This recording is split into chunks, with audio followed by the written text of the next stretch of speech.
मतलब सिचुएशन सीधी सीधी यही बैठ रही है जी कि लड़के से आपकी पत्नी का अफेयर है, जो लड़का पहले भी मिलता था अब भी मिल रहा है, पर पकड़ा आपने अब है। अब आपके घर भी आता है वो वाइफ से मिलने के लिए, संभोग वगैरह भी इनका होता ही होगा। तो आप बताइए, मैं तो कह ही रहा हूँ ना, संभोग तो जो है कैसे नहीं होगा। मैं ऑडियो पकड़ा, उसी में सब कुछ पता चल उसमें रहा है सब कुछ तो था। सही कह रहे हैं। उसके बाद जो है 3 अप्रैल को जो है वो कहानी हुआ, फिर उसके बाद कंटिन्यू 4-5 बार ऐसा सिचुएशन हुआ कि मैं तो संभोग किए हुए। और इसमें अब आप बीच में आ रहे हैं तो आपको नींद की गोलियां भी दी जाती हैं। जी जी जी जी मैं आप जो है वो संबंध बनाने के लिए मेरे को नींद का गोली दे रहे। मैके वालों को सब कुछ पता है, मैके वाले कुछ नहीं कह रहे हैं और आपको ही दबाया जा रहा है। मैके वाले का कहना है कि मैं पागल हो गया, मैं शक कर रहा हूँ, शक का बीमारी हो गया है मुझे। और जबकि आपके पास रिकॉर्ड भी है, मतलब सबूत हैं सारे। ऑडियो को जो है ना वो कोई अहमियत नहीं दे रहे। ऑडियो, हाँ ये बात तो सही है। और मैके में जो पक्ष ले रहे हैं बस वो माँ है। माँ यार तुम तो पूरी तरफ से फंस गए। मतलब मैका भी चाह रहा है कि तू लड़की मेरी मिलती रहे उस लड़के से, कोई दिक्कत नहीं है। दामाद तुझे कुछ भी छूता है तो हम तुझे बुला लेंगे, यही परिस्थिति है। जी जी जी जी। अब आर्थिक स्थिति भी आपकी इतनी सही नहीं है कि कोई निर्णय ले। केस कर सकूं जी। यार ये तो बाप तो पूरी तरह से डिप्रेशन में जी रहे होंगे। मतलब लड़का आ रहा है, रात को नींद की गोली आपको दे दी गई, अब तो बहुत परिस्थिति खराब होगी आपके दिमाग की। और हेलो, मेरे सपोर्ट में भी नहीं है कोई।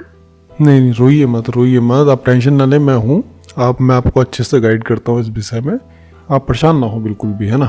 5-6 महीना उस लड़के से मिले, उससे बातचीत हुई कभी आपकी, जो लड़का बॉयफ्रेंड है? वही तो कह रहा हूँ ना कि वो मेरे ऊपर, उनके ऊपर पूरा बहुत भरोसा था। मैं छोटे भाई की तरह मानता था उसको, एक थाली में खिलाया हूँ मैं। ऐसा सिचुएशन है कि वो जो है ना अब छोड़ करके भी नहीं जाना चाह रही है, क्योंकि मेन समस्या है कि लड़का उनके पास में ही है, जब मन होता है तब बुला लेती है। अब आप इसमें चाहते क्या है दिल से, मतलब क्या चाह रहे हैं कि क्या हो जाए? मैं तो चाह रहा हूँ कि इनसे छुटकारा ही मिल जाए तो ज्यादा बेहतर है। मतलब ये चीजें ठीक हो जाए, सुधर जाए तो फिर मौका दे दूंगा मैं। सुधरने का चांसेस लग रहा है। आपकी तरफ से आपको क्या लगता है कि क्या कमी रही होगी? संभोग वगैरह कैसा था आप दोनों के बीच में पहले शुरुआत में? मुझे क्लियर कभी नहीं बताई है।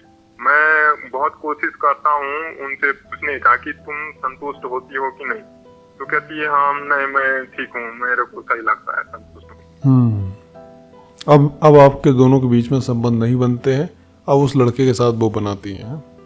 मैं बनाता भी हूँ तो जबरदस्ती बनाता हूँ, तो जबरदस्ती बनाता हूँ मैं हूँ ना, तो जो है ना मैं सेक्स करने नहीं देते, परेशान करते हैं। जैसे पहले हुआ करता था अब वैसे नहीं होता है। ठीक है। देखा तुमने थोड़ी सी लापरवाही का नतीजा। तुम्हें कितने टाइम से मैं कहता आता हूँ, गृहस्थी जीवन की बुनियाद है ये संभोग, गृहस्थी जीवन की बुनियाद। सोचिए जहाँ पे हस्बैंड के सामने कोई और लड़का आता है, हस्बैंड को नींद की गोली दी और हस्बैंड नींद से उठता भी है तो देख लेता है लड़के को, कोई दिक्कत नहीं है, चला जाता है। वो बादशाह है वो तो उस घर का, लुगाई तो खाली नाम पे इसके आई है, असली कार्य तो वो कर रहा है।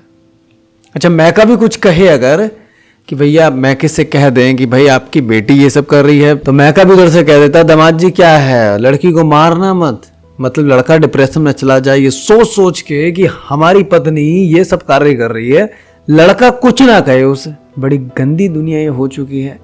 मैं फिर से कहता हूँ गृहस्थी जीवन की बुनियाद संभोग है।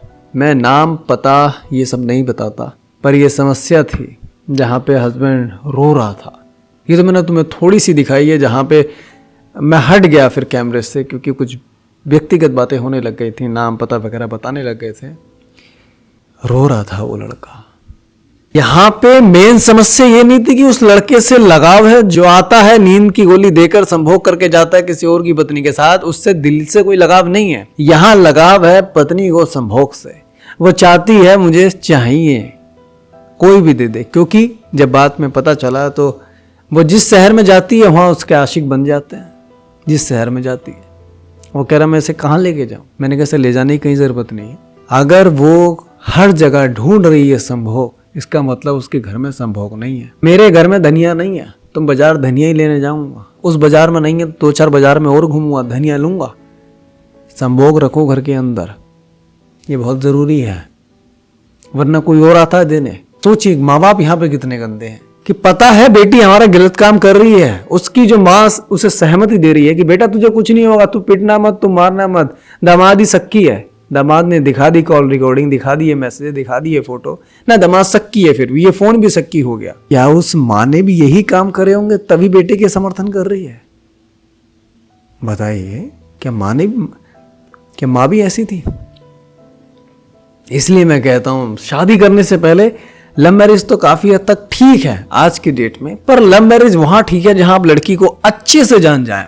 खाली वो 1-2 घंटे की फोन पे बातें चल रही है, उनके विश्वास पे तुम शादी ना करो, पूरी चीजें जानो उस लड़की की जिससे तुम लव मैरिज कर रहे हो। यहाँ पार्टनर तुम्हारा बहुत अच्छा होना जरूरी है, बहुत अच्छा। समाज बहुत गंदा है, पता नहीं कैसे कैसे लोग चल रहे हैं समाज में। ये तो फिर भी जो आज मैंने तुम्हें सुनवा दी ऐसी बहुत आई है। और एक जो ऑनलाइन शादियां हो जाती हैं ये साइट वगैरह से, इसमें तो बहुत से लोगों से बातें हुई हैं और सब में लड़कियां ही गलत निकली। कोई लड़का मुझे आज तक गलत निकला जिसने कही हो कि मैंने ये मैट्रिमोनी साइट से शादी की है और ऐसा हो गया। मेरी सलाह है एक तुम्हें, मजबूत रहना संभोग क्रिया के लिए। गृहस्थी में खौफ तुम्हारा अच्छा होना चाहिए, दरवाजे पर लठ रखा होना चाहिए। मैके से रिश्ते मजबूत बना के चलो। मैका अपनी खुद की बेटी को दुश्मन समझे लेकिन तुम्हें देवता। पत्नी को व्यक्तिगत रूप से अच्छा खासा समय दो ताकि वो कहीं उड़ ना जाए। बाकी मिलता हूं किसी नेक्स्ट किस्से में। मुझसे कोई व्यक्तिगत बात करना चाहते हो तो इस नंबर पे व्हाट्सएप कर देना। बाकी अपना ध्यान रखिएगा।